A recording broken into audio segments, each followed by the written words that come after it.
आज हम इस वीडियो के माध्यम से बताने वाले हैं 12th के वैसे विद्यार्थी जो कल दिनांक 1/2/2022 से परीक्षा देने वाले हैं। उन विद्यार्थियों के लिए हम इस वीडियो के माध्यम से सभी बातों को बता देने वाले हैं कि जो विद्यार्थी 2022 में एग्ज़ाम दे रहे हैं उन विद्यार्थियों को किस प्रकार से आपको तैयारी करना है, किस प्रकार से हम लोग कौन कागजातों पर ध्यान देना है एग्ज़ाम जाने वक्त, किस तरीक़ा से एग्ज़ाम हॉल में प्रवेश करना है, किस तरीक़ा से हम लोग वहाँ पर अनुशासित बना कर रखें, किस तरीक़ा से हम लोग है जो कॉपी में किसी भी चीज़ को नोट करें, किन बातों पर ध्यान रखें जिससे कि हमारा रिजल्ट में किसी प्रकार की समस्या ना हो। इन सभी बातों को हम लोग है जो इस वीडियो के माध्यम से बताने वाले हैं। तो सबसे पहले बात यह होता है कि आज कल आप लोग का एग्ज़ाम है 1/2/2022। इसमें आप लोग बहुत से बच्चे परेशान दिख रहे होंगे।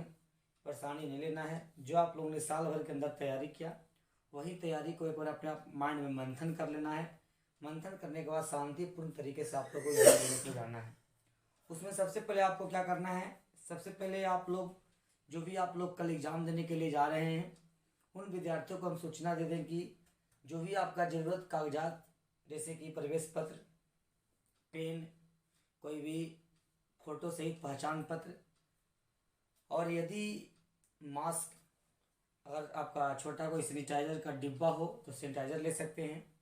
दूसरी बात है जो पेन हो जाए, कल आप लोग का बायोलॉजी का एग्ज़ाम है वो भी आप लोग को जो एग्ज़ाम है उसमें जो भी आप लोग को इंच, जिसको हम लोग स्केल बोलते हैं, पेंसिल, इरेजर, इन सबको आप अपने आए जो पैक कर लेंगे।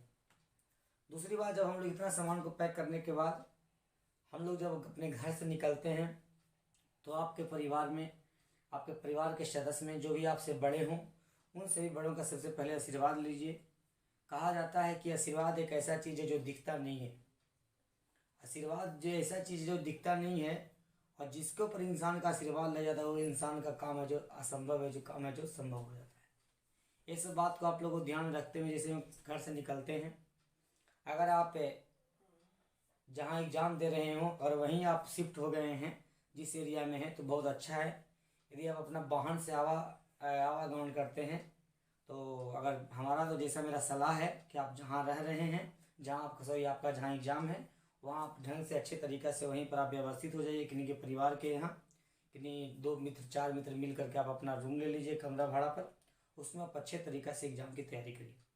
इसके बाद हम आपको बता दें कि इन सभी बात को ध्यान में रखते हुए आप पहला बात, दूसरी बात हो जाता है कि जी आप अनुशासित रहिए।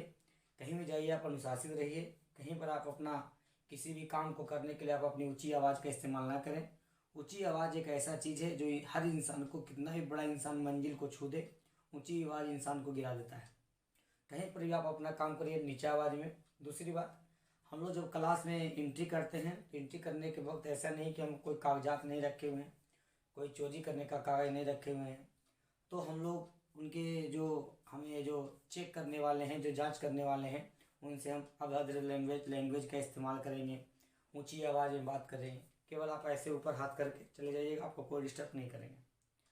इतना के बाद जैसे हम क्लास के परीक्षा भवन में प्रवेश करते हैं, परीक्षा भवन में प्रवेश करने के बाद आप लोग अपना सीट को अच्छे तरीक़ा से खोज करके बैठ जाइए। सीट को खोजने के बाद शोरगुल नहीं मचाना है, क्योंकि आजकल का ज़माना हो गया है कि आपके हर हलचल को सीसीटीवी कैमरा देखती है। इन फ्यूचर किसी प्रकार का अगर वैसा घटना घटता है तो उसी के माध्यम से आप लोगों को कार्रवाई की जाती है।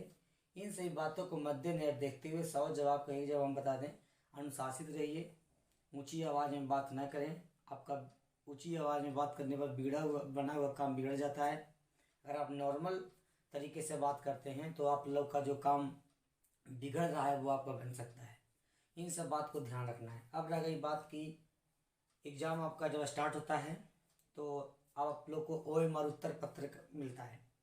OMR में आपको क्या ध्यान देना है कि किसी भी हर हाल में सबसे पहले आपको उसमें अगर रंगने का रहेगा set A, set B, set C, set D, जितना भी प्रश्न पत्र आपका सेट में रहेगा आपको प्रश्न पत्र मिलेगा। अगर जो सेट मिला उसको रंगना बड़ा ज़रूरी है।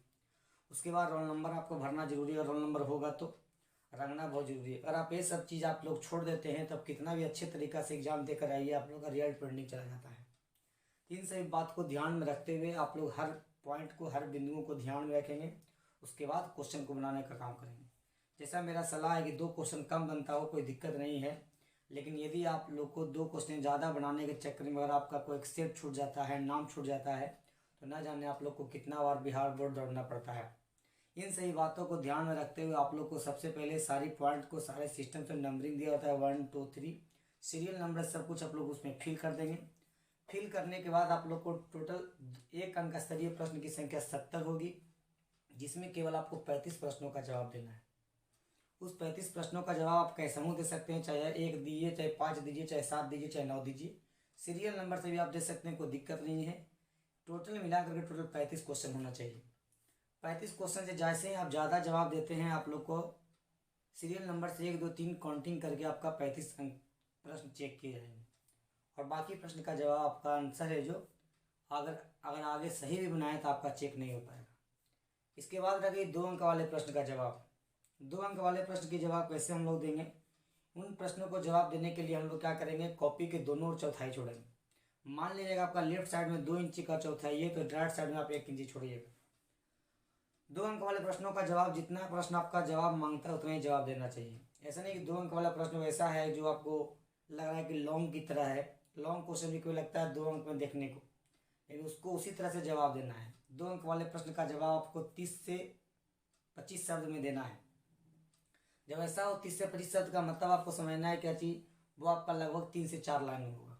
ठीक है, इतना के बाद आप लोग को देने के बाद अगर कोई भी प्रश्न में अगर डायग्राम मांगता हो तो डायग्राम आप दे सकते हैं।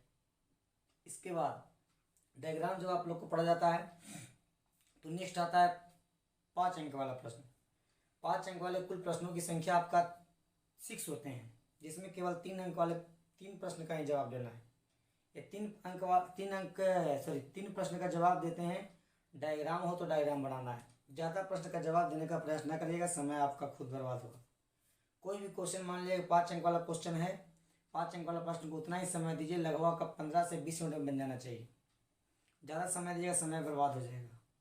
दूसरी बात को जी आप लोग को जो लगे मुख बिंदु है, आप मेरा सिस्टम में काला एक ब्लू कलम ले जाना है, जो भी मुख्य बिंदु है उसको आप अंडरलाइन कर ले चले जाइएगा। इतना के बाद आपको जब आप लोग को टोटल लिखा जाए तो लास्ट में आपको क्या करना है, टोटल एक बार मिला लेना है कौन कौन ऐसा चीज़ जो फिल करने के लिए बच गया है, रीचेक कर लेना है। इतना के बाद आप लोग एग्ज़ाम को शांतिपूर्ण से देने के बाद जैसे ही आपको छुट्टी होती है, बेल बजती है, शांतिपूर्ण तरीका से जिस तरीका से आप प्रवेश किए थे उसी तरीका से आप लोग निकलिए। निकलने के बाद आप लोग माइंड फ्रेश होकर के सबसे पहले आप अपना रूम पर जाइए। रूम पर जाने के बाद अच्छे तरीके से भरपूर नींद लीजिए। ऐसा नहीं जाने के बाद तुरंत क्वेश्चन मिलाना शुरू कर दिए। इससे क्या होगा कि आने वाला जो आपका नेक्स्ट एग्जाम है वो बड़ा प्रभावित हो जाएगा, टेंशन में आ जाएगा। सारा क्वेश्चन को स्टोर करने के बाद जैसे ही एग्जाम खत्म होगा उसके बाद आप मिलाइएगा, कोई प्रॉब्लम नहीं होगा। वैसा कोई प्रॉब्लम होता है भी तो आप लोग को अगर मान लीजिए कि एक एग्ज़ाम आपका थोड़ा नॉर्मल गया, एक एग्ज़ाम हाई गया, तो दोनों आपका बैलेंस हो जाता है। इन सब बात को आपको ध्यान में रखते हुए हम अपनी बातों को यहीं तक लास्ट करते हैं। धन्यवाद। और आप लोग को आप सभी परीक्षार्थियों को